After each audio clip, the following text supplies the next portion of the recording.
this is Dylan Moore with Irida TV, and today we are joined again by Ian Ferguson from White Lotus of Light, which is at whitelotusoflight.com. He is a professional astrologist from two different astrologer. Did I? You said astrologist. It's astrologer, but that's okay. Go ahead. I'm a Vedic astrologer. Okay, you can tell how much I know about it. Yeah, no worries, man. Right, and we had you on the show before to talk about a concept that was utterly, foreign. Doesn't even describe it correctly. Like I never even thought to think about something like this. Right, we talked about the difference between the entity of Moloch, like Moloch from the Bible, right? The Canaanite god that you worship by throwing babies on the fires in front of, sort of thing, right? Yeah. And the entity of Lucifer, which is traditionally the name ascribed to the devil in the Christian tradition, right? Yeah, there's confusion there.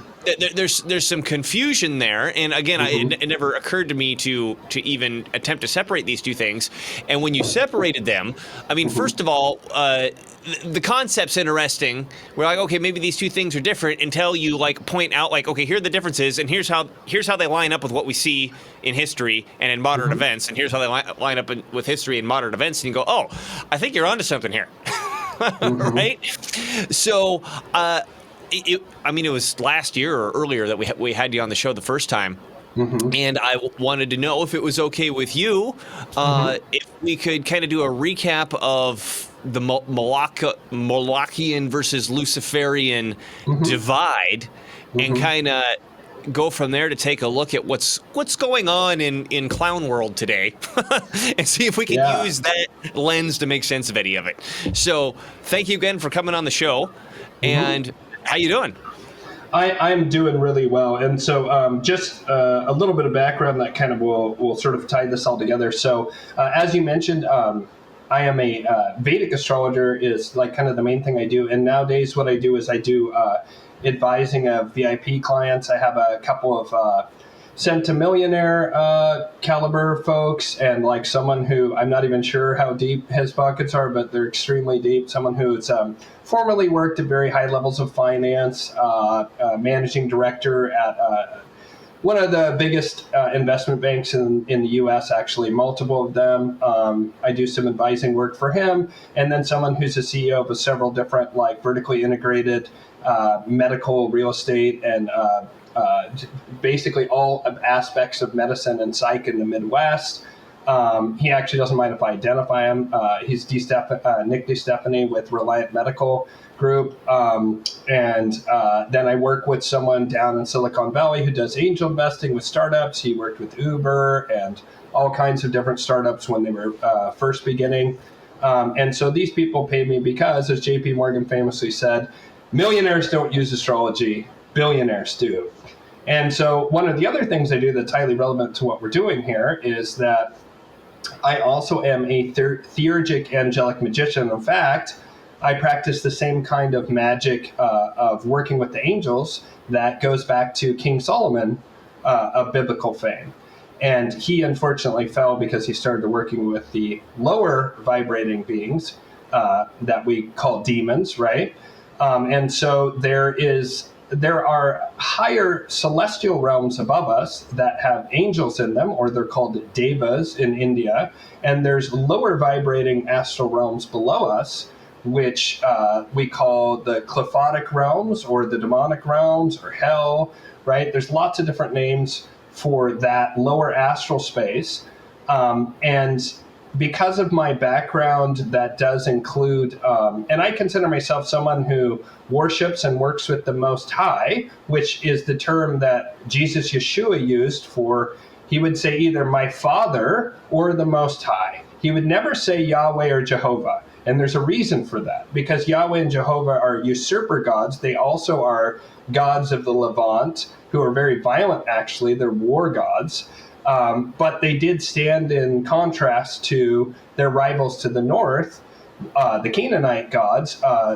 Chief or most evil amongst them was Haman Baal, a.k.a. Moloch, was the name that the Jews ascribed to this deity. And in fact, King Solomon fell when he married many, many women, and can't fault him on that. Tip of the hat to you on that, David, Solomon, although you may regret that. I'm not sure you want more than one. But one of them was from Tyre to the north, and he also got the architect who had the sacred geometry, Hiram of Biff, who figures prominently in Masonic lore, actually. He's the one who's killed by his apprentices with the 3 Masonic implements, the compass, the square, and the... So I think they used a pendulum, a hammer, and the compass and square to kill him, right? Before he gave them the secret word of the Master Mason, right? Solomon's wife, whose name escapes me at the moment... Jezebel. Is it Jezebel? Okay. Jezebel's the one that brought over the... pagan worship to Israel, yes. Great. So I just couldn't remember if it was Jezebel or the Queen of Sheba. I always get those two confused for some reason. Anyways. I hope I got it right, but I'm pretty sure. I think it's Jezebel. Okay, well, we'll just go with that. One of Solomon's wives, and we'll just say that that's who it was, she really wanted to bring her own religion with her. And Solomon was super seduced by her. There was probably some magic at play because she also brought a lot of magicians and astrologers, right? Astrologers figure quite prominently in the Bible and in a positive way, even in the New Testament, which I'll get to in a moment. But she brought with her Moloch worship, and he let her do it, but way on the outskirts of Jerusalem. And that's when he fell. That's when he fell from grace. He was the most beloved of God at the time. And then she set up Moloch worship, and they started doing the child sacrifice stuff. And that's when Solomon had his fall from grace, and he lost basically the divine mandate, the protection of God, and then he fell. So that God was worshipped for a long, long time, and there is actually a deity, meaning that there is a disincarnate being that is able to influence basically is able to project incredible amounts of influence onto the material world from the lower astral. And that being is known as Moloch. However, it also encapsulates a consciousness that certain amount of humans have. And I can throw up a diagram here in a minute Sure. when you're ready. If you share it now, it'll actually go it'll be prepped, and whenever you ask for it, I could throw it up on the screen. Great. Yeah, I'll just go ahead and do that while I'm looking to. It's taking a while to go. Let's see, window, entire screen, Brave tab. Oh, it's not a tab. I'm not sure how to do it if it's not a tab. Well, anyways, we'll figure it out. I can send you, maybe I can send you. I think you can do the whole screen. Hold on a sec. If I go share screen, if you look at the top where it says Brave tab, to the next bit it says entire window. Screen. Yeah, okay. Go to window, and you should be able to share your window. Okay. But if I do that, it won't let me share the one that I want. Oh, well. I would have to do share entire screen, I think. Well, anyways, I have it ready to go whenever. So there's there are different levels of consciousness to humanity. And so there's a very useful concept that comes from Hinduism that is this idea of the yugas, which are related to the astrological great year. And the astrological great year is the period of time it takes for the precession of the equinoxes, the wobble of the earth, in order for the astrological cycle to go all the way through the 2700 year of Aries, the 2700 year period of Gemini, and so forth, all the way through till you get to, you go Aries, Taurus, Gemini, all the way, although it actually goes backwards. So it goes Aries, Pisces. We're currently in the age of Pisces, and you often will hear, this is the dawning of the age of Aquarius, right? We're just moving into that from the Western point of view. It's still a couple hundred years away from the Vedic point of view. But as you move through the astrological great year, which takes about 26,000 years, just shy of that, the wobble of the Earth goes through a complete cycle to where from our point of view, the sun rises on the spring equinox in every different sign. On March 21st, it goes through every single different sign over the course of 26,000 years, and it's because of the wobble of the Earth.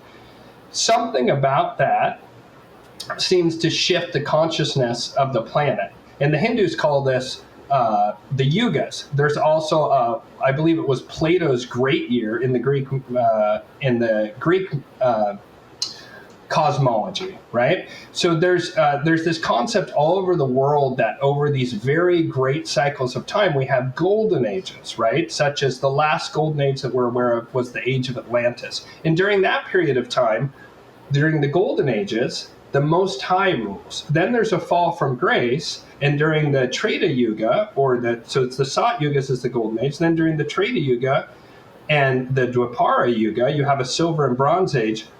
Lucifer, which is the third spirit I haven't talked about yet, rules. Then during the Kali Yugas, which we've been in the past 6,000 years, which is just magically when recorded history begins, despite the fact that we know with the Moroccan jawbone that we've had the same cranial capacity for over 300,000 years, and yet modern history says that, oh no, only in 0.03% of that did we stop banging rocks together. Does that make a lot of sense? It really shouldn't make much sense, especially when you consider that during my lifetime, when I was a kid, it was thought that Homo sapiens sapiens was about 80,000 years old. So it's tripled in my lifetime because of discovery of new fossils, right? The length of time that humans have had the same cranial capacity, which implies that there were prior civilizations. So Graham Hancock, Randall Carlson, there's a lot of people who point out that things like the Great Pyramids, and other structures are much, much older. And we have definitive proof in the case of Göbekli Tepe that civilization goes much further back. So during these different epochs of time, a different state of consciousness and indeed an actual disincarnate deity with its own designs rules. We're just about to end the Kali Yuga, and I would refer you to my channel and my interviews with Bibu Dev Misra, who's an Indian scholar who cracked the code on when the yugas begin and end. And I looked for over a decade before I found his work, and then I was like, oh my God, this guy nailed it. And what's crazy is I work with angels, and where I got this system where I'm about to show you this system of consciousness was the angels told me, and they also told me that on March 21st of 2025, we'd be leaving a period of darkness, and spiritual ascension would happen in humanity, meaning that the state of consciousness on the planet would increase, which would create space for those of us who are aligned with the teachings of Jesus Yeshua, love thy neighbor as thyself being the core teaching, right? And it would also move us away from this extremely dark energy of Moloch. However, there's sort of an intermezzo. Sorry to interrupt you. March 21st, 2025, that was the date you just dropped? Correct. Okay. Next year. Less than a year. Calendar. Right. So, yes. So that doesn't mean that we wake up on March 21st, 2025, and we walk out and everybody's friendly, everything's great, right? There's a transition period. And historically, these transition periods have been marked by super intense chaos. Now, it's always been, the ones we have a record of has always been a descent in consciousness. So we don't actually have any, we know almost nothing from the period prior to Atlantis. We know almost nothing about Atlantis. It was 13,000 years ago. It was exactly across the astrological great year from where we are now, right? Mm-hmm. Instead of the dawning of the age of Aquarius, it was the dawning of the age of Leo. That's why the Sphinx, which originally had a lion head, was facing exactly at the constellation of Leo, exactly as it would have been 13,000 years ago. And Robert Schoch and others have definitively, in my mind, proven that the water weathering on the outer temple of the Sphinx, right, that the water weathering there from extreme water erosion could have only occurred when that area was basically had monsoons and wetlands, right? So, I'm wondering if I could drop in the private chat that thing, because it might be easier for you to do this. Let's see if I can do this. And then while you're doing that, I just want to back up what you're saying. I can't remember who Joe Rogan interviewed, because Joe Rogan apparently is the guy interviewing all these guys, right?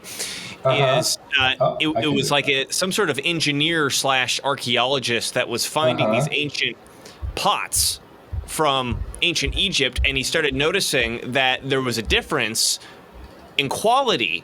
And the ones that had this higher quality, after analyzing them, he goes, not only is there no way that these could be made without machines, we can't make them this good because they were able to graph them using light and computers to say, the planes on these are like 1 millimeter off. We can't even do that today. And when you look at I see it here. I'll bring it up once I finish this point. And when you look at a lot of the statues from ancient Egypt, there's a very clear distinction of quality. Now, both the statues are really cool, but there's one quality that it's just like perfectly carved and perfectly polished versus the other one where you could tell, like, okay, here's the chip marks, it's not quite polished quite correctly, so on and so forth. And the idea that they were purporting is that ancient Egypt appears to have been copying a much older civilization. Yeah, and not only that, but they have things like rose granite. They have rose granite statues that are so hard on the Mohs scale that there's no chance that a copper chisel could have possibly done them. And the most advanced stuff is the oldest stuff. That's the crazy thing. The most advanced stuff of ancient Egypt and prior to pre-dynastic Egypt is sometimes known as Kemet, or the Cometians, right? Right. And they also have very aquiline features. They're quite clearly not the current people of Egypt, the same way that the ancient Greeks were not swarthy, brown-haired, dusky-skinned, brown-eyed people. Well, if you read all the original, the oldest historical things, the people of ancient Greece were blonde-haired, blue-eyed, and red-haired, green-eyed. Right? Like Achilles is described as blonde-haired and blue-eyed. I believe it's Achilles. Is described as blonde-haired and blue-eyed in the Epic of Homer. And if you look at the Herodotus, the histories, they describe them as being just being a different people, right? So I just think it's important to realize that, first of all, there's been this descent in quality, not an improvement, as they would say, with this narrative that we're on this constant upswing, but rather there is, things arise and then they fall, and they rise and then they fall. But the way that they tell it is that, things are constantly improving, even though we know for a fact that's not true. Just the Roman Empire alone proves that. Roman Empire peaks, and then it drops off, and then we go into the Dark Ages. So it's an insane narrative, but it's a master narrative that keeps people from questioning any changes and progress towards a bolder, braver future, blue hair and transgender kids.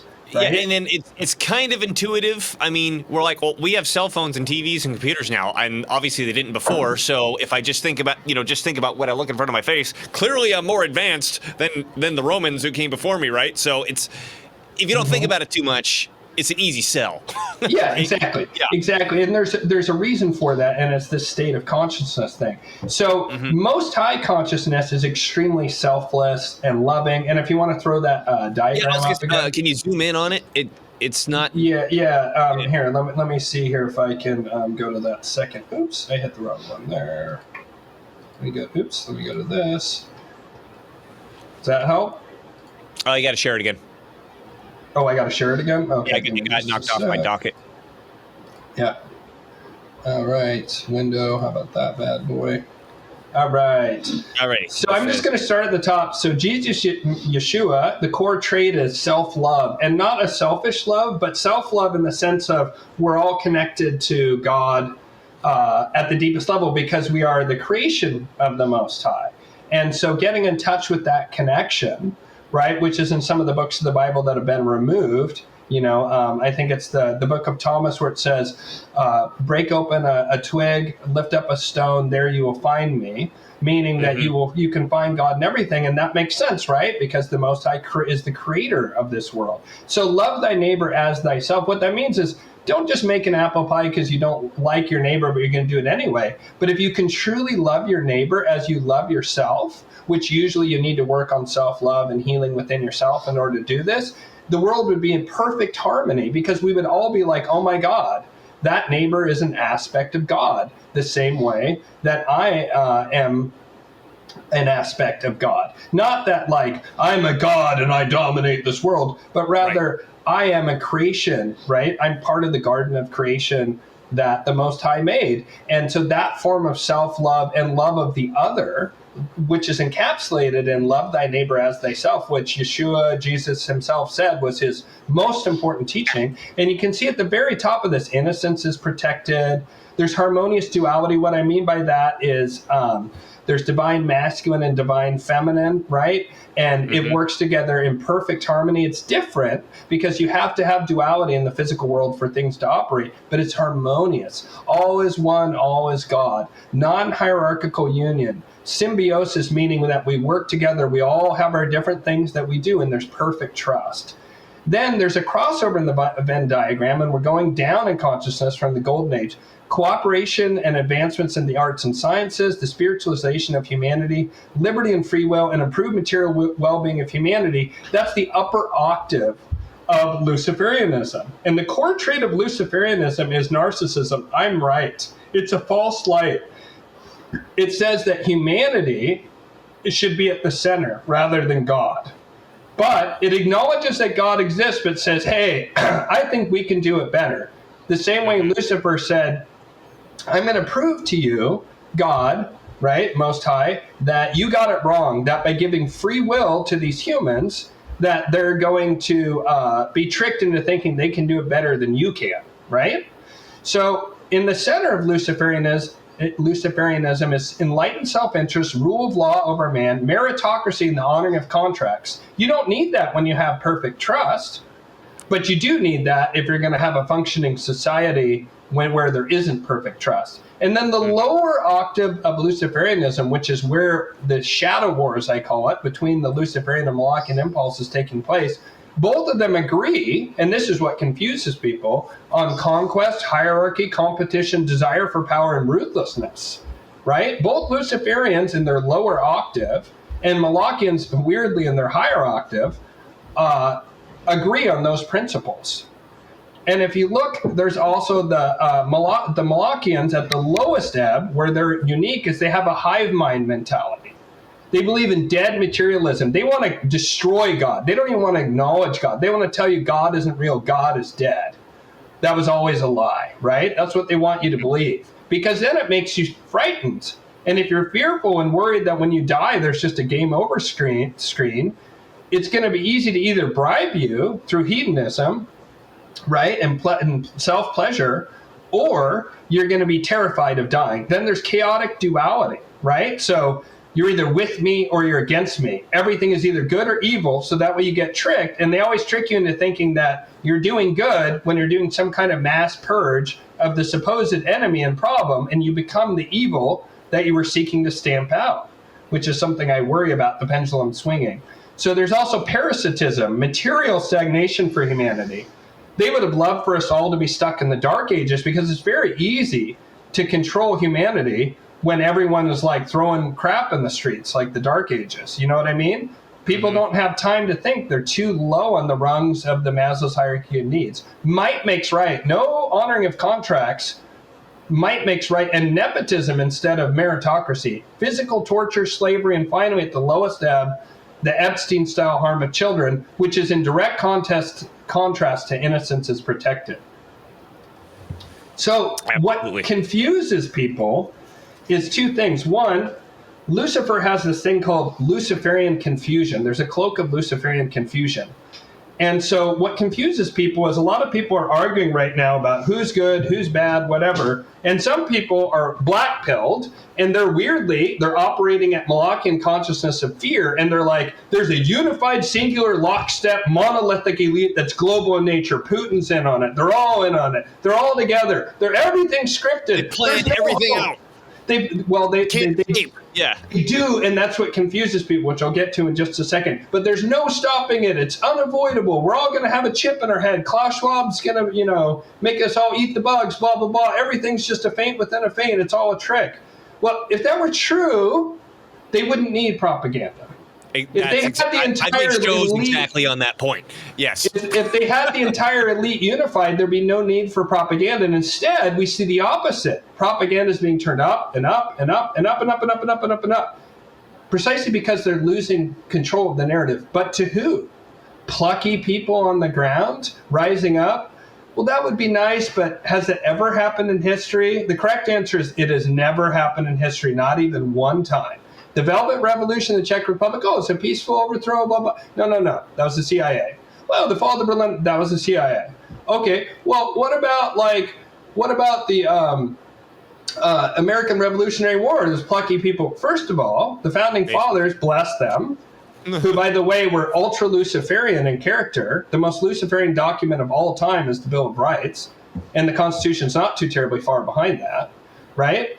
But they were but George Washington was the wealthiest landowner in America. All those guys were aristocrats.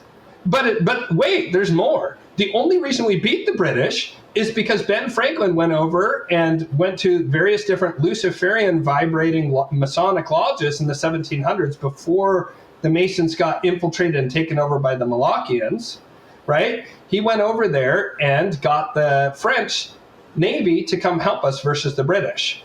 I forget which battle it was. One of the battles in the Revolutionary War, the basically French Navy fought the British Navy in the Atlantic and prevented the British Navy from coming over and dropping way more troops and way more bombardment of our positions. And it was the French intercession on our behalf that really tipped the scales in our favor. This isn't to say it doesn't matter and there's no reason for people on the ground to do stuff. That is not even slightly my point. My point is that there's fights between the elite, and that's been that way for a long time. And so the Molochians have dominated for the past 6,000 years. And indeed, the nadir, the lowest point in consciousness, was right around the time of King Solomon. And since then, there's been an upward trajectory as we're in the rising Kali Yuga, where consciousness is starting to rise over the past 2,700-ish years. And you see the first time that the Luciferian impulse really starts to come up is probably with the ancient Greeks, right, and democracy. And then pretty quickly that gets stamped out, they get defeated. And then it rises again with the Roman Republic, and also much later with on the Arabic Peninsula, where they were doing eye surgery in Baghdad, they were doing advanced astrology, mathematics, all this kind of stuff. By the way, quick side quest here. The only reason there is Christianity is because of astrologers, because the three wise men went to first King Herod and said, "Where's this great king? Is your wife pregnant? Is your wife just about to give birth?" And he's like, "What are you talking about?" And he's like, "Well, the master king is coming that's going to completely change the world forever." And he's like, "Tell me more." And they go, "Yeah. So there's this baby that's about to be born. We've been following a star from the east." They're Vedic astrologers like me. "And we can see that there's going to be a birth of a king." And he said, "Really? Well, I tell you what, when you find this guy, come back and tell me exactly where he lives. Give me his address." Yeah. Yeah, give me his exact address and GPS coordinates. Obviously, they didn't have that back then. So they then find Yeshua, and they bring all the gifts, the gold, frankincense, and myrrh. And then angels come to them and say, "Don't go back to King Herod. Leave immediately in the night. He'll be looking for you as well as this child." And so they skedaddle out of there after helping Mary and Joseph, and they give Mary and Joseph a heads up that they need to get out of there because the angels tell them that. So it's funny, angelic magicians, because they're sometimes called the three magi, right? Because they were magi. They tell Jesus and Mary to get out of there and be ready, and then King Herod does this whole killing of all the babies trying to find Jesus. So there would be no Christianity if it wasn't for astrologers and angelic magicians just like me. So funny thing, the Molochians wanted to disarm everyone of magic and astrology so only they could have it. The same way they're trying to disarm you of your guns by getting rid of the Second Amendment. They made sure to pull every little piece out of the Bible with the Council of Nicaea and other councils that said things like you didn't need a church, right? You couldn't have a direct connection to Jesus and his teachings. You had to go talk to the priest and put 10% on the plate and listen to whatever he said. And they cut out anything that allowed for magic or astrology. Whereas in, Judaism and Islam have been taken over by Molochian consciousness at the level of the leadership. But in both of those, they have tons of astrology and magic all throughout it. And angels. They talk about angels and demons and jinn. And all of a sudden they say, nope, it's all bad, because they don't want regular people using the tools that they have access to. They don't want you to be able to defend yourself from the demonic magic of the satanic ritual they do at the Super Bowl by having the angels intercede in your behalf through the most effective means, which is angelic magic, which is really just the scientific format of prayer, right? The 72 Shem angels that I teach people to work with are the same angels that answer prayers. When people say, I want to help, with a loved one who has an illness, the angel that will come and answer that prayer is the same one that you could call upon very formally with a much more specific, much more likely to result in action result. I'm not saying everybody needs to use it. I'm just saying they got rid of it on purpose. So what was I saying right before I did the side quest? Can you give me a little prompt? Well, you took me along on that side quest. No, yes. I think you were getting into the American Revolution and yes. how the Luciferians are popping up in contrast to the 6,000 years of the Molochian rule, essentially. Perfect. Thank you so much. So that's exactly what I needed. So the Arabs then, again, they get stamped out, and the Molochians then completely change Islam and make it even more brutal. And then that's when the huge waves of Islamic expansion happen, where they wipe Christians out of the Levant, they wipe Christians out of Egypt and North Africa, and they go all the way up into Spain. You see a lot of stuff on history of, the poor Spanish the poor Muslims on the Spanish Peninsula who just were there somehow. Yeah, how did they get there? So how did they get there? Who knows? But then they were brutally, the racist white people went and attacked them. They reconquisted for no reason. Bro, they killed all the Christians that wouldn't convert. Same thing with the Levant, a.k.a. the Crusades. Well, Jerusalem was Christian. Well, yeah, the entire east coast of the Mediterranean was Christian. And the Muslims went in and killed them all and converted them by the sword. So the Crusades were actually a 500-year, 300-year delayed response by the Christians to go, whoa, the Muslims are really expanding everywhere, right? So you see then this impulse, again, of the Luciferian consciousness, which is meritocratic and rule of law rather than might makes right and slavery. You see it again with the Renaissance, and then it stuck. The Renaissance is when the Luciferian impulse stuck on Earth, and it was no longer just crushed down by the Molochians. Every time the Molochians run into the most high impulse, they crucify it, literally. That they recognize right away, but for a long period of time, when they would even sniff Luciferian consciousness, they could tell it was different from them, and they stamped it out. At some point, the Luciferians figured out how to cloak themselves in a way that the Molochians wouldn't recognize it. So the Molochian impulse roots all the way back to really Chaldea, but Babylon and the Babylonian sorcerers. And then they moved down to, or it's actually even Acadia, and then Babylon's where it really perfected itself. And then it moves over to Tyre, going back to the King Solomon's wife. And then Alexander the Great crushed Tyre, and the Romans crushed Carthage, which was in North Africa, in modern-day Libya, where the Moloch worshippers also were.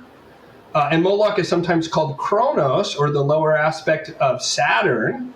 And when those were both crushed, the nobles of those groups went to Rome, and it was then the Republic of Rome, and they helped turn it into the Empire of Rome.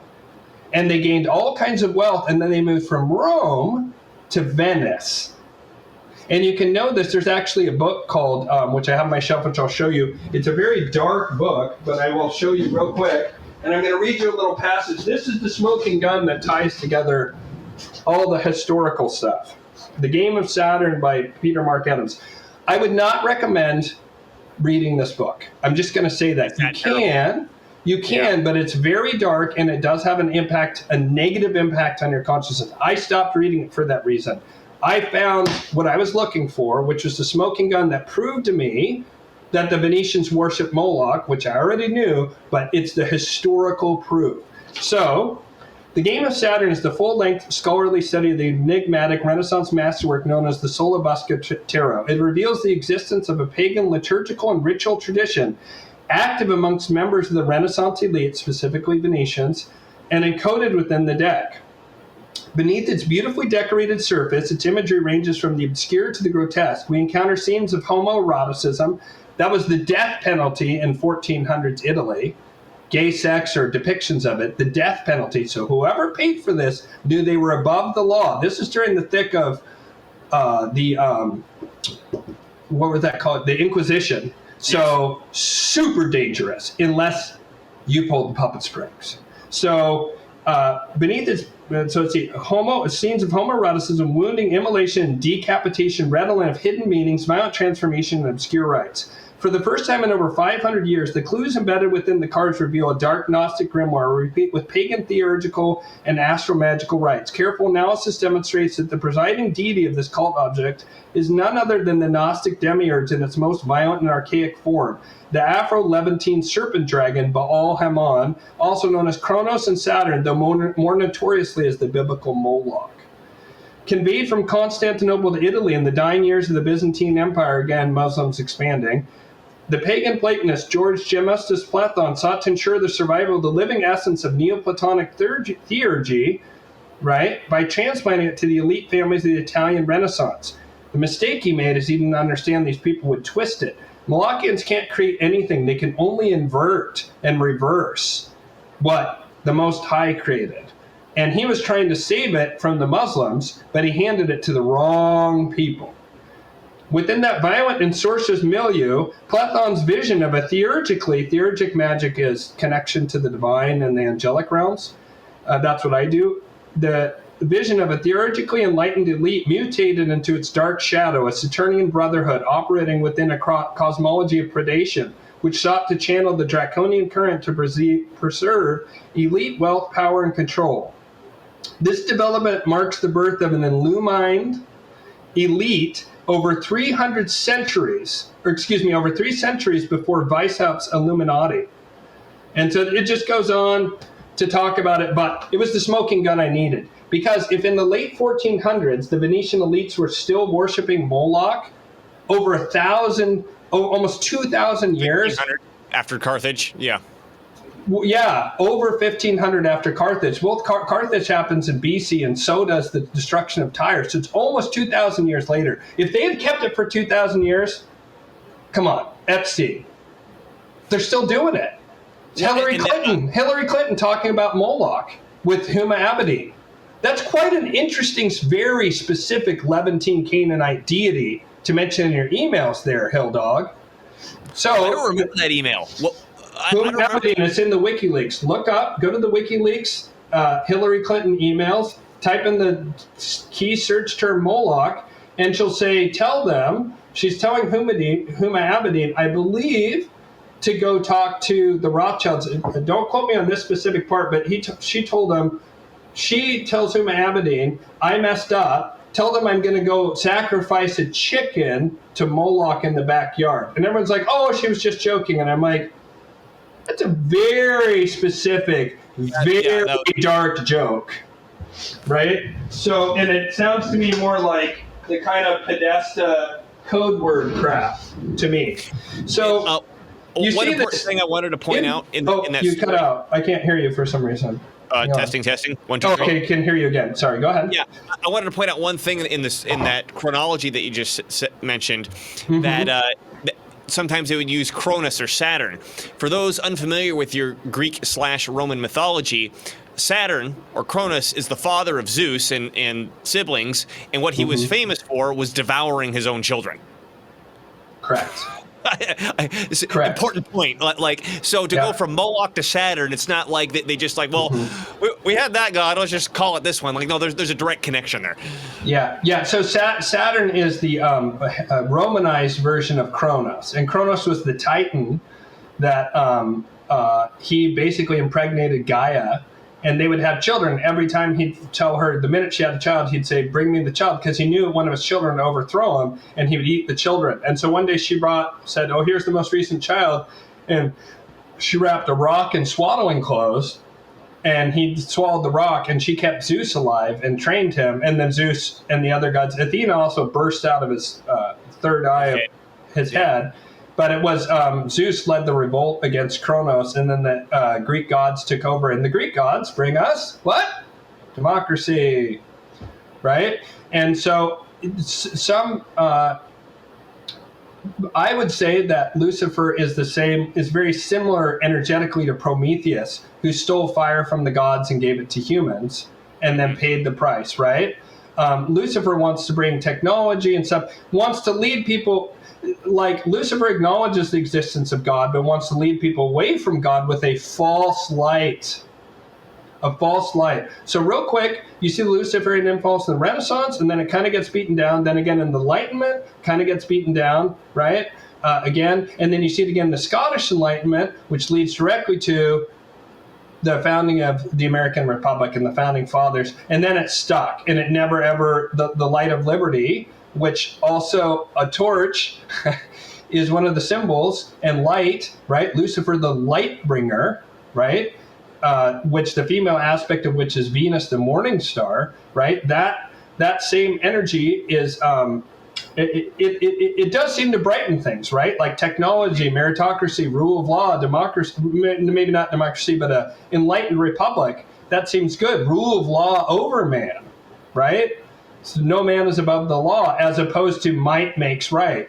You see the way the Molochian, so the Molochian energy has never gone away, and you see the occasional attempts by the Luciferian impulse to try and free us. Well, now the Luciferian impulse is about to run the tables on the Molochians, and you see it in the main way it's playing out right now globally is nationalism versus globalism.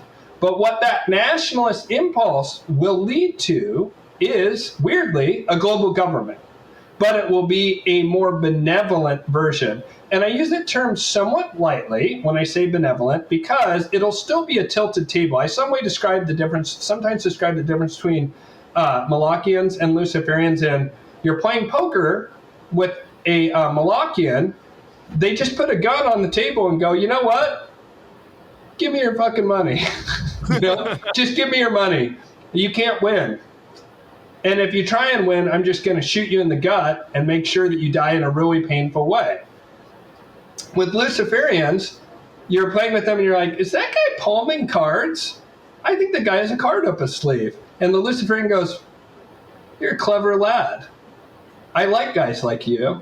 Let me show you what I do. Why don't you come on board and we can fleece more people? We can work together to fleece more people. Right? There's that movie with Mel Gibson where he's on the riverboat and stuff. And basically, there's people who are like cheating and so forth. And he and his buddies are doing like a better form of cheating. So what the Luciferians are like, if you figure out it's a rigged game, good for you.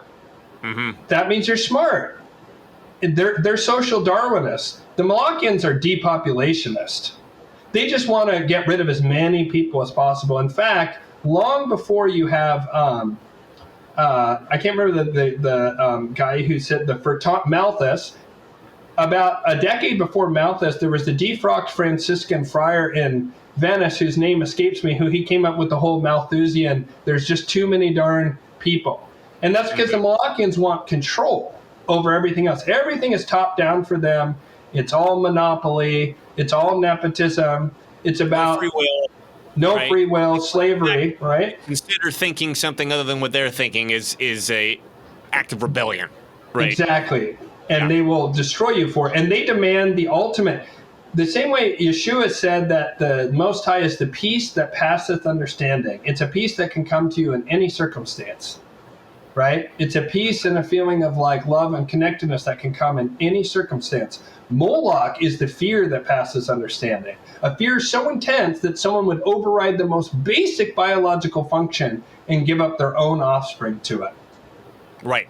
It's the ultimate fear. So we see this playing out in the modern world. And sorry for that super long intro to this whole concept, but I think it's just so important. It's fascinating.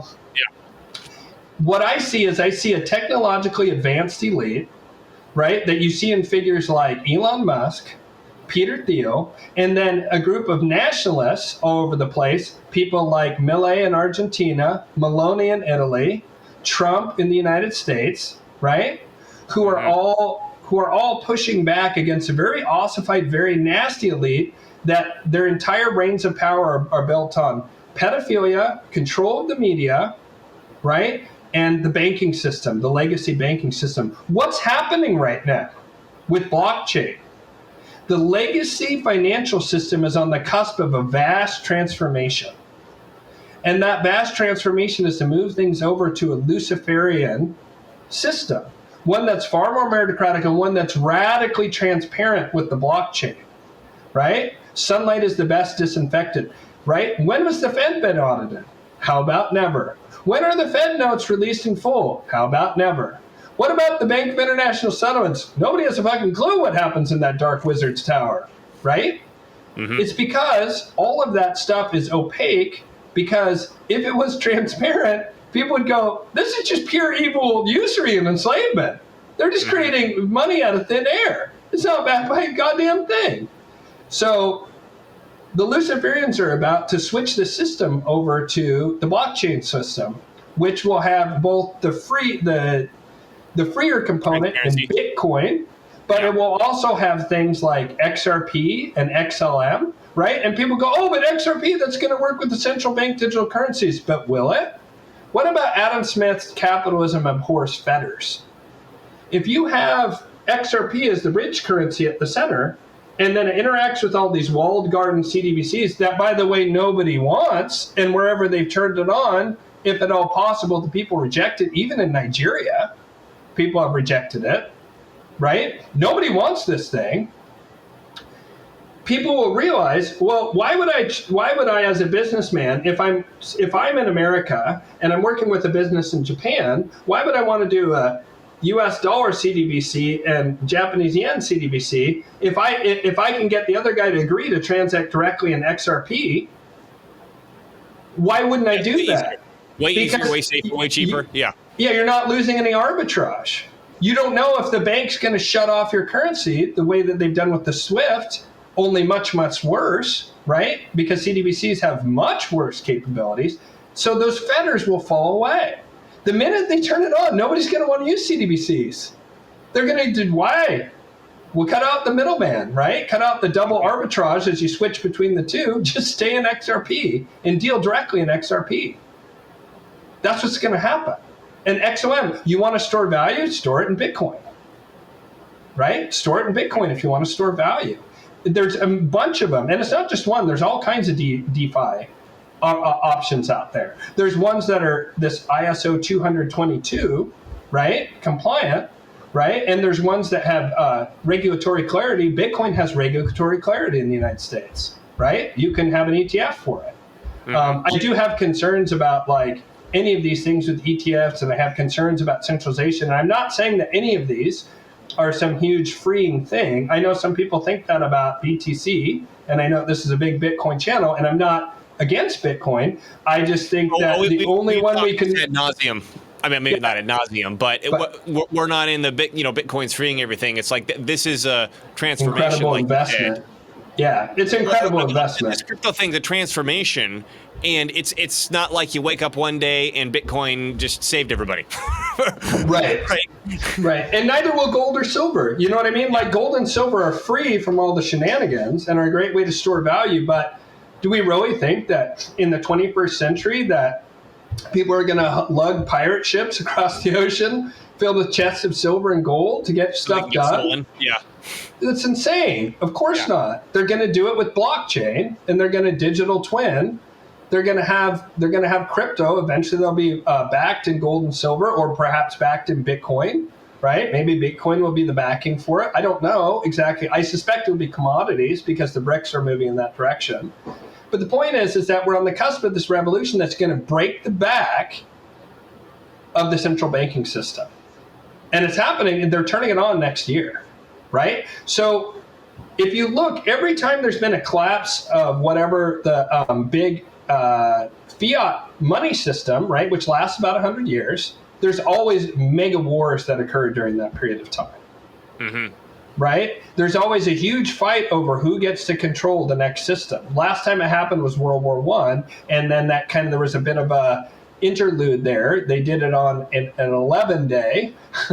They did the armistice on 11-day because they knew that because of numerology reasons, they knew it would blow up again, and that World War I and World War II were really two halves of an epic heavyweight fight with kind of a break in between to heal up and train some more and advance the tech some more. But it was really kind of one war. And at the end of it, the British pound was no longer the world's global reserve currency. And then you have Bretton Woods, right? And then you have the petrodollar. And it's kind of hard to tell, but it seems like the petrodollar is maybe unraveled with the security agreement with the Saudis. There's some people who disagree with that and blah, blah, blah. It's hard to say, but it seems like that's falling apart. And you're going to see this all over the place. And what we're moving towards is people are done with this first of all, they hate the child harm thing. And have you noticed how no matter how hard the media tries, the Epstein thing just doesn't go away? It just doesn't go away.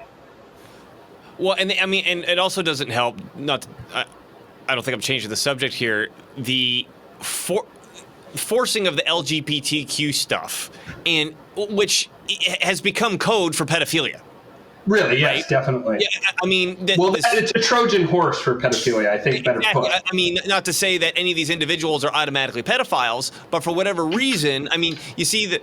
I'm sure you see these tweets on the reaction to, like, okay, in Florida they passed a new state law that for the death penalty for pedophiles, and then you get all these LGBTQ accounts going, "This is a danger for LGBTQ people," and everyone's going, "What? Why? Did you say that out loud?" Yeah, I thought that was a right wing hateful slur, right? Right. There's some statistics to sort of back that there's certain groups. There's two groups in particular that I'm not going to name, but you can do the research. There are two groups in particular that have a very high incidence of it. One of the things I talk about a lot on my channel is that the Venetian black nobility, which are really Babylonian dark sorcerers, the Venetians and also a group called the Rodenites, who stayed down in Babylon until the Aslans, which were early Muslims that came out of Istanbul, right? Mm-hmm. They were the early some of the early rulers of Istanbul. They found out that the Rodenites were down there doing nonsense, and they went down and crushed them and drove them out. There was also a group that was working with the Rodenites, right, and the Venetians, and were controlling Mediterranean trade and the old Silk Road, and that group was known as the Khazarians, right? And the Khazarians were sitting right in the middle of the Silk Road. Then they got clapped by the Russians, and they began to move to the west right around the time that the Pope made usury at interest the death penalty. Mm-hmm. So the Venetian bankers could no longer, even though they were Moloch worshippers, they couldn't really say that openly, could they? No, they pretended to be Christians. But then excluded from this papal order were Muslims who wouldn't do usury, but also Jews. So the Khazarian migrants were coming over around that time because they were trapped in the Pale of the Settlement, essentially a Native American reservation for Khazarians who had mass converted to Judaism. And so they were brought in, and suddenly that's when the so-called court Jews appear. Nobody asked. They could do the usury, and as long as I hand them my money and kind of go like this with it. Right. They could do it for me, yes. What people always miss is that for centuries before Khazaria was a Khanate, the Venetians were bankrupting Proto-European principalities through usury. And long before that, they were doing usury in Babylon with Babylonian money magic. That's where usury begins, before Abraham was born. So it can't really be the Jews now, can it? That doesn't mean that there's not Jewish people who aren't involved. Of course there are. But let me ask you something. Let's say you're an Irish conspiracy. Would you really want everyone who was the head of banking and media to be named O'Donnell and O'Malley and O'Connor and Fitzpatrick and Fitzgerald? People would be like, boy, there's an awful lot of potato eaters there at the top, eh? I'm starting to wonder. This potato-based conspiracy. You see what I'm saying? That would be a pretty dumb conspiracy. And that's why there's the whole 108 countries thing or whatever it is. Nobody ever asked, how is it they were bankrupting kings, all their assets would be seized, and a huge bunch of them would be purged and killed, but then they had enough bankroll again to immediately start doing it with the next group, and the next group, and the next group. People don't realize that the Rothschilds got their bankroll from the House of Hesse, a German noble group that is a German branch of the Venetian black nobility. Of the nation of what? The Venetian black nobility. Got it. So the whole "it's the Jews" thing is actually, there's a magical spell called an egregore to get people to either think, oh, the Jews can do whatever they want because of, it says in the Bible that they need to have Israel and then they need to all die so Jesus can come again, right? Which is, in my opinion, kind of a, I don't want to say gross misreading, but it's a bit of a misreading. Or people say, gross. I've criticized that in other shows. Yes. People say, oh, it's the Jews. Look at the Rothschilds. Look at the Warburgs. Look at all the guys. Look at Larry Fink and all this kind of stuff. And again, it's not a really good conspiracy if everyone's named O'Donnell and O'Malley and Fitzpatrick and Fitzgerald? That conspiracy is going to fall apart pretty quickly. But if you were a secret, say, Greek group, you wouldn't you want to use Irishmen to throw people off the scent and then defend them, and then let people go nuts periodically in an orgy of violence against that group? And then you get a few of them out of there, you give them a heads up that it's coming, and you get those Irish potato jigging Irish people. I'm part Irish, so I can say it, you know. Me too. You're good. Yeah, and you would get those Irish guys back in there as frontmen, right? So that's what people need to understand. And again, that doesn't mean that if the CEO of an evil corporation gets busted, you need to nail the CEO. But if you don't go after the main shareholders, you haven't really dealt with the problem. The people who had all the assets were just telling the CEO what to do, and the CEO is taking all the flack and fire. It's the board of directors and the majority owners who are calling the shots, really. The CEO is just executing their will. Right. They give them a general idea, and they say, do this, and then if the CEO doesn't do it, pretty soon the CEO's out. But the corporation grinds on. So you got to think deeper, people, deeper.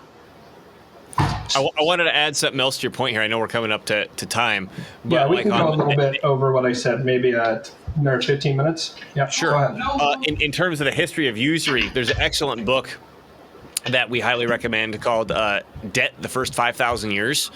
And fortunately, ancient Sumeria liked to write a lot of tax records on clay tablets.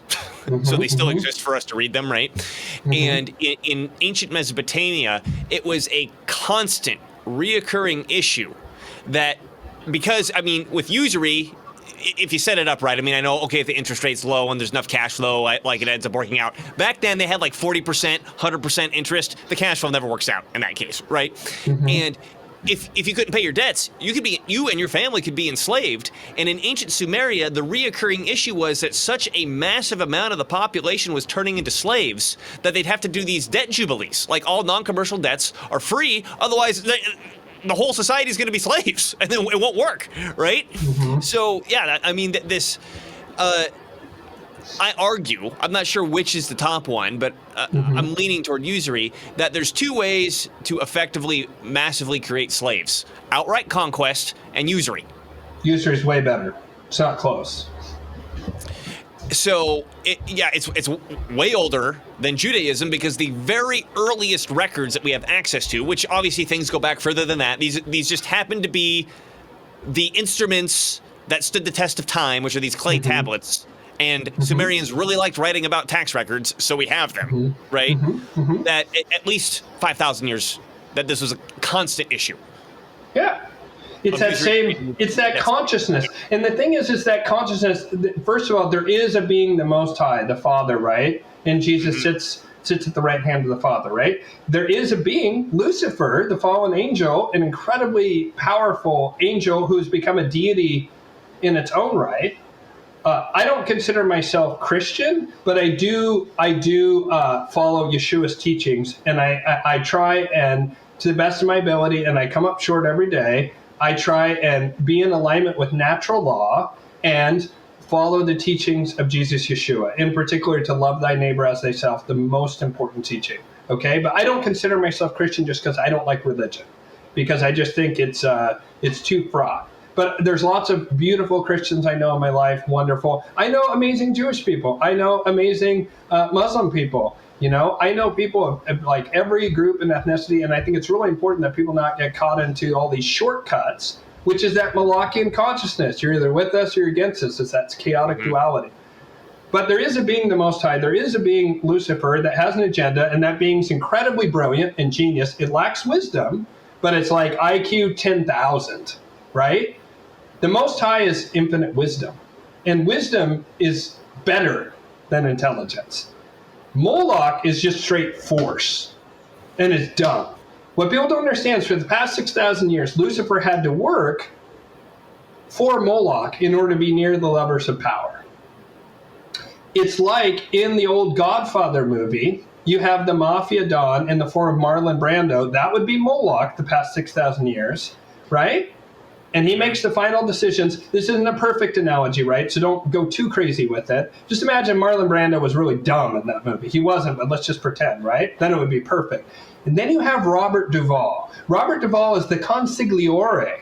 The consigliere is who gets shit done. And Robert Duvall does all the planning, all the coordination, all the stuff, right? And that was the position that the Lucifer and the Luciferians, people operating at that level of consciousness, through whom that deity's will is enacted, in every case, through Epstein, the will of Moloch, through Bill Gates, the will of Moloch is enacted, through Elon Musk and Trump, the will of Lucifer, sorry for people who think he's a good Christian, no, is enacted, right? Through people like Yeshua,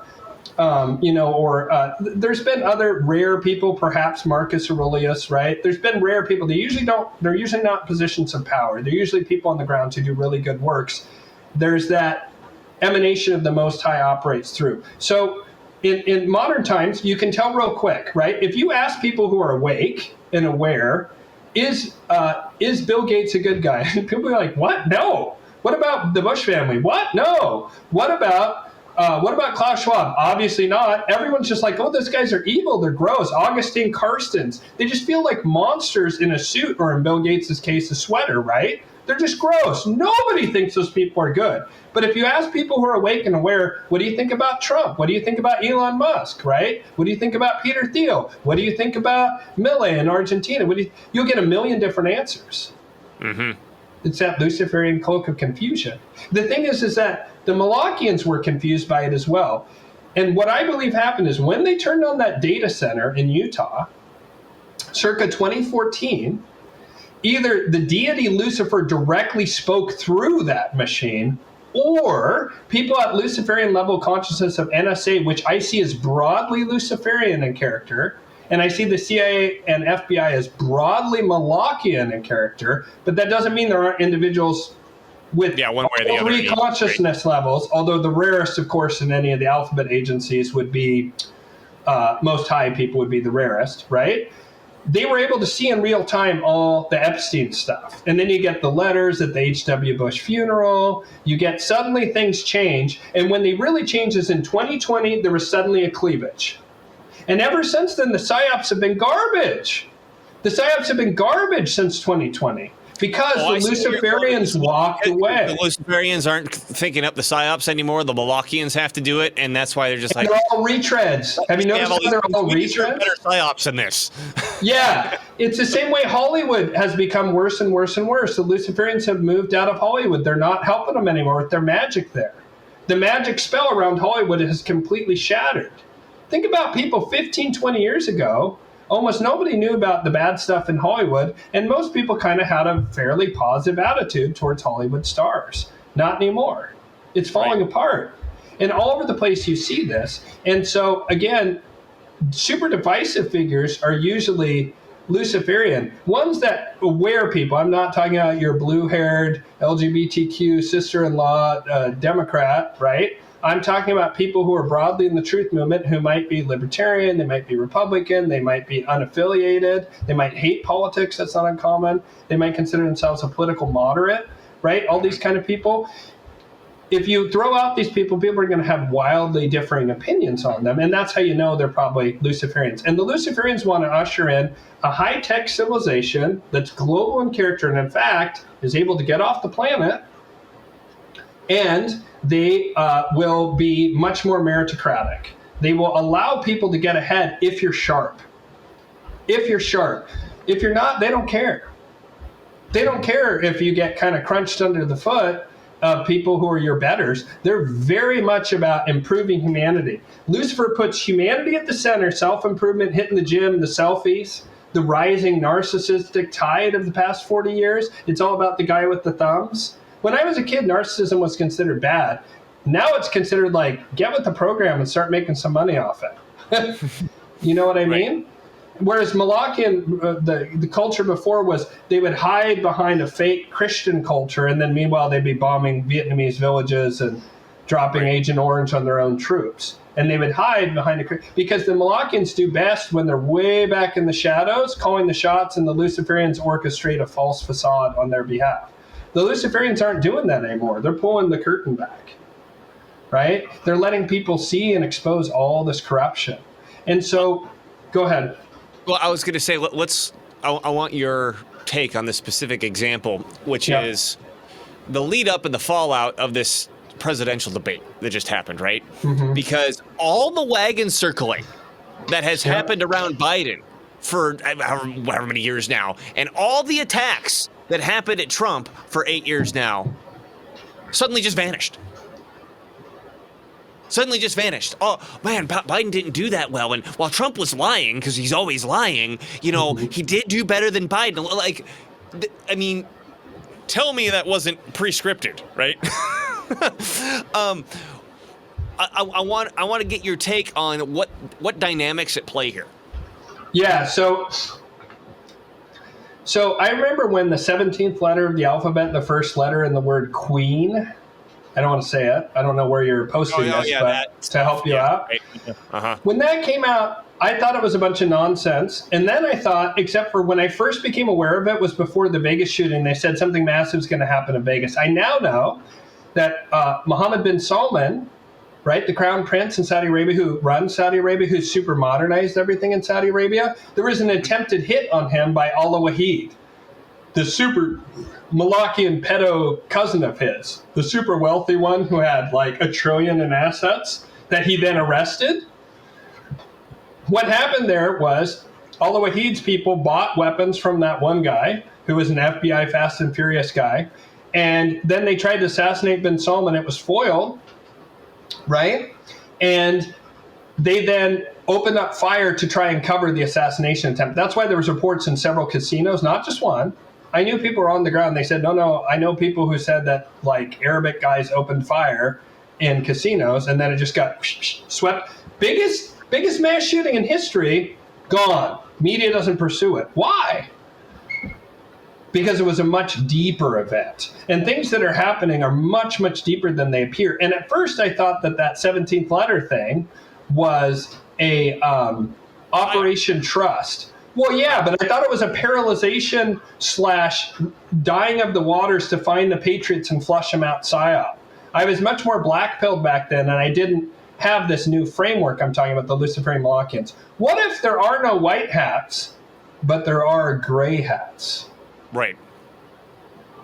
Right? What if way back when JFK was killed, right, leaving an eternal flame, Luciferian signature. What if way back when JFK was killed, the Defense Intelligence Agency and ONI, the Office of Naval Intelligence, the oldest intelligence agency that you never hear about, that goes all the way back to the Nablus ring, right? And which was the first spy ring working directly for the founding fathers, who, by the way, a lot of them were like Thomas Jefferson, were Templar, right? Not just Masons, but Templar, different, right? Burned at the stake by the Molochians in the 1300s. Right, and the Templar who basically caused the Renaissance, by the way, right? What if ONI, remember JFK was naval, he was in the Navy. What if ONI and DIA suddenly discover who killed the president, and then they realize is it the Italians and the CIA? Wait, oh my God, this stretches into Europe. It's European banking families. Oh my God, it's the Fed. Oh my God, it's the European banking families. Oh my God, there's a juggernaut that has infected the United States, decapitated it, put the Federal Reserve in place, all this kind of stuff. We need to do something about it. But when you are eating a whale, to quote House of Cards, as much as I hate Kevin Spacey and think he's a scumbag, he had a great quote. How do you eat a whale? One bite at a time. They then enacted a very lengthy plan to fight back and overthrow this globalist group that had already taken over the United States by 1963. Mm-hmm. They then work with the NSA, and those three groups, ONI, DIA, and NSA, are, in my opinion, Luciferian in character, and they're fighting back. And I actually think that a lot of the stuff that's said in the 17th letter of the alphabet, they're not good guys. That's the key. They're not good guys. They will let a bunch of kids die from the you-know-what, if it means that they get to take over. Mm-hmm. And I think a bunch of what we're seeing is it's two master chess players, and one has already beaten the other one. They both know that they're going to win, and the one group's trying to delay things as long as possible, and the other group's trying to keep them from hitting the red button and nuking everything, because they still have a lot of power. And so they have to pinch with, they like to call it white-mail, but it's really blackmail. They have to control people through very subtle means. And so I actually think something akin to what is said there is true, but Luciferian propaganda always has truth, huge truth bombs, and then big lies squatting right in the middle of it. That's one of the ways you can see it. It's fifth generational warfare. It's all psychological warfare, and it's all about narrative prepping, because this is the last thing I'm going to say, and I got to go. Imagine that if they had come out and said that 2020 was what it was, right? From the greatest election or most secure election ever, or the most dangerous. The most secure election. It was the most secure election of all time. Correct. Yes. Right? Because nothing screams security like stopping in 4 swing states. Right? What if you had all that information and there had been 4 years of Orange Mad Bad? You come out and you say it. What happens? Civil War. What if you then control, but let the other side take over and run the country directly into the ground? What if you then bait them into doing something really dumb, like, say, on the 11th, put Trump in prison when they arraign him? What if you bait them into doing something really, really, really egregious and dumb, like canceling the next election because there's a new illness going around? I'm trying to be careful with my words. Or you kick off a war with another country, and we can't have it anymore. If you do something that egregious, you then now have the right to do what they couldn't do before, especially if you have everything, right? And I go into this a ton on my channel. The X-37B space plane went up before the 2020 election, and it touched down days after the 2022 election. What it can do is it can hack and grab satellites. Look into the Leonardo satellite in 2020. It's hard to find good information. Great Game India talks about it. It's a website. They have it all. They really do, but they have to prep a narrative, and they have to convince people before they can do the mass arrests. They have to win people over through people suffering and seeing the disaster, in order that they can appear to be white hats as they take over in the next few years. So in this debate example, and you've prefaced this with the lawfare going after Trump, the persecution going after Trump, right? They want to replace Biden is what happened there. They let him fail. Right. So are you suggesting that, okay, that they're making these monumental errors? That I mean, even public commentators are like, okay, you think you're getting them, but you're not. You're making them stronger, right? And okay, let's have Biden do this debate and just totally melt off stage. That because the Molochians are dumb, like you said, they just keep hitting the same button over and over again, thinking it's going to work the same way every time. This is tricking them into openly hitting that button so everybody could see it. Yep. And they're going to do something super egregious, and I do have to go now. They're going to do something super egregious that will be the final straw to where everyone who isn't deeply hypnotized, right, blue hair screaming when Trump gets elected, right, but people who are good people and they've succumbed to the weaponized empathy psyops that they use on the left, they're good people. Most of my family are Democrats. They're good people. They're just deeply deluded. They need something so shocking, so egregious, that even they will go along with, we do have to arrest these people. Wow, we got to arrest these people.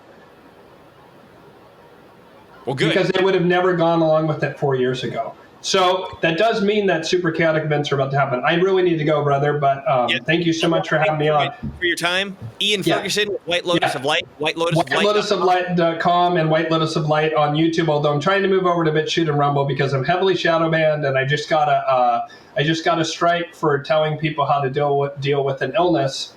So, and it's funny because channels with 2 million people are able to say openly certain series of words that if I say something even remotely in that, I get in trouble, which is odd to me, to put it mildly.